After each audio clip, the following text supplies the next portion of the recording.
Para saudara dan saudari yang Tuhan cintai, selamat pagi dan selamat bertemu lagi dalam renungan harian dari Paroki Santo Petrus dan Paulus Sargapura, edisi hari Senin, tanggal 30 Agustus 2021 dalam masa biasa yang ke-22.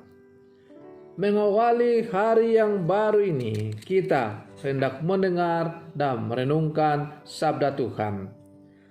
Marilah sebelum kita mendengar dan merenungkan sabda Tuhan, kita berdoa. Dalam nama Bapa dan Putra dan Roh Kudus. Amin. Allah Bapa kami, sumber kehidupan. Engkaulah Allah orang-orang hidup yang membangkitkan Yesus hamba-Mu dari alam maut. Kami mohon iman bahwa segalanya dapat berubah. Berilah kiranya kami harapan baru dan bimbingilah kami agar dapat bersatu dengan Yesus Putra-Mu terkasih dan dengan semua saja yang mencari Engkau. Bersabdalah ya Tuhan, kami siap untuk mendengarkan. Terpujilah Engkau Bapa, Putra dan Roh Kudus, kini dan sepanjang segala masa. Amin. Para saudara dan saudari yang Tuhan cintai, sabda Tuhan yang hendak kita dengar dan kita renungkan untuk mengawali hari yang baru ini diambil dari Injil Lukas pasal 4 ayat 16 sampai 30. Tuhan bersamamu. Inilah Injil Tuhan kita Yesus Kristus menurut Santo Lukas. Sekali peristiwa, datanglah Yesus di Nazaret, tempat ia dibesarkan. Seperti biasa, pada hari Sabat, ia masuk ke rumah ibadat. Yesus berdiri, hendak membacakan dari kitab suci. Maka diberikannya kepadanya kitab Nabi Yesaya. Yesus membuka kitab itu dan menemukan ayat-ayat berikut. Roh Tuhan ada padaku, sebab aku diurapinya untuk menyampaikan kabar baik kepada orang-orang miskin. Dan aku diutusnya memberitakan pembebasan kepada orang-orang tawanan, penglihatan kepada orang-orang buta, serta membebaskan orang-orang yang tertindas. Aku diutusnya memberitakan bahwa tahun rahmat Tuhan telah datang. Kemudian Yesus menutup kitab itu dan mengembalikannya kepada pejabat, lalu ia duduk.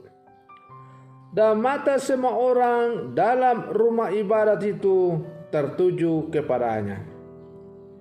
Kemudian Yesus mulai mengajar mereka, katanya, pada hari ini genaplah ayat-ayat kitab suci itu pada saat kalian mendengarnya. Semua orang membenarkan Yesus. Mereka heran akan kata-kata indah yang diucapkannya. Lalu mereka berkata, bukankah dia anak Yusuf?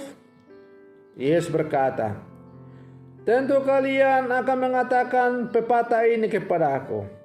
Hai tabib, sembuhkanlah dirimu sendiri. Perbuatlah di sini, di tempat asalmu. Segala yang kami dengar telah terjadi di Kapernaum. Yesus berkata lagi, aku berkata kepadamu, sungguh tiada nabi yang dihargai di tempat asalnya. Aku berkata kepadamu, dan kataku ini benar, pada zaman Elia terdapat banyak wanita janda di Israel, ketika langit tertutup selama 3 tahun dan 6 bulan. Dan ketika bahaya kelaparan yang hebat menimpa seluruh negeri. Tetapi Elia diutus bukan kepada salah seorang dari mereka, melainkan kepada seorang wanita janda di Sarfat di tanah Sidon.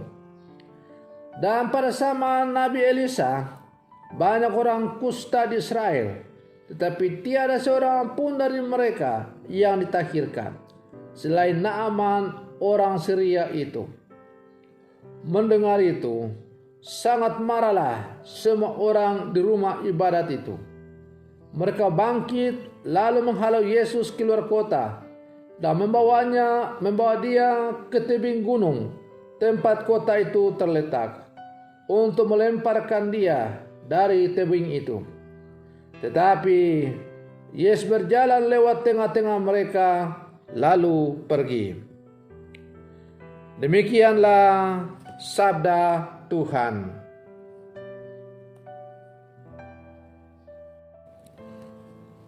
Para saudara dan saudari yang Tuhan cintai,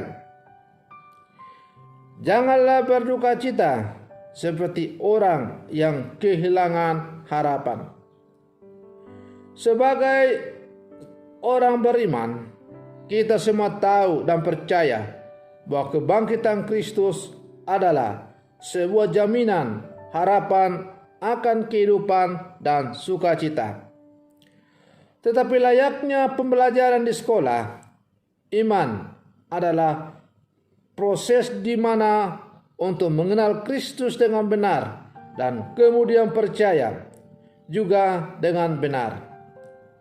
Untuk itu, kita perlu pertobatan cara berpikir dan pemurnian konsep-konsep iman yang selama ini kita tahu, supaya kita tidak gagal paham tentang siapa Yesus dan ajarannya.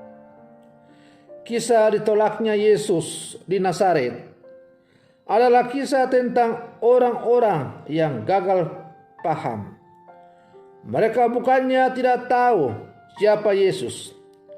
Mereka sangat tahu, tetapi sesuai pemahaman mereka sendiri. Situasi gagal paham itu menggelapkan mereka sedemikian rupa, sehingga mereka memojokkan Yesus ke tebing gunung, supaya Yesus terpaksa membuat mujizat di hadapan mereka. Para saudara dan saudari yang Tuhan cintai, kita cenderung untuk jatuh pada cara memandang seseorang berdasarkan background, keluarga, dan lingkungan sosial, pada status dan kedudukan seseorang. Maka demikian pula yang dialami oleh Yesus. Orang-orang sekampungnya lebih melihat keadaan keluarga dan orang tuanya sebagai warga masyarakat biasa yang tidak memiliki pengaruh apa-apa. Kecenderungan ini mengakibatkan sikap penolakan terhadap Yesus dan warta sukacita yang diajarkannya. Karena itu, mereka menuntut supaya Yesus melaksanakan mujizat di tengah-tengah mereka untuk menguji apakah dia ini sungguh-sungguh orang yang mereka cari. Para saudara dan saudari yang Tuhan cintai, mungkin kita merasa tahu dan percaya akan Yesus. Mungkin kita bangga bahwa kita telah menjadi orang-orang yang percaya.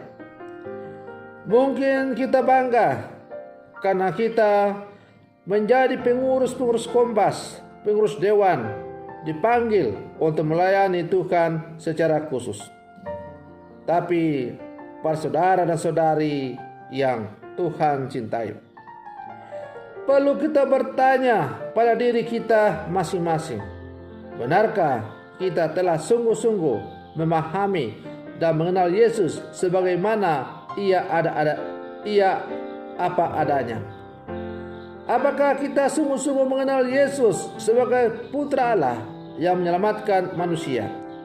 Ataukah kita masih percaya kepada Yesus sebagai tukang sulap yang bisa berbuat apa saja sesuai dengan kehendak kita manusia? Mungkin juga kita sebetulnya termasuk orang-orang yang gagal paham meskipun kita telah percaya kepada Tuhan. Oleh karena itu, sebagai orang-orang beriman di zaman sekarang yang telah percaya kepada Tuhan, hendaklah motivasi beriman kita kepada Yesus atau iman kita kepada Yesus haruslah terus-menerus kita murnikan dalam seluruh perjuangan hidup kita, supaya iman kita kepada Allah, kepada Sang Penyelamat, sungguh-sungguh semakin murni dan sesuai dengan kehendak dari Allah itu sendiri. Para saudara-saudari yang Tuhan cintai, maka marilah dalam seluruh kehidupan kita terus berjuang untuk selalu memurnikan iman kita, supaya kita semakin dimampukan untuk menjadi saksi-saksi Kristus dalam seluruh kehidupan kita. Semoga demikian. Selamat pagi. Tuhan Yesus memberkati.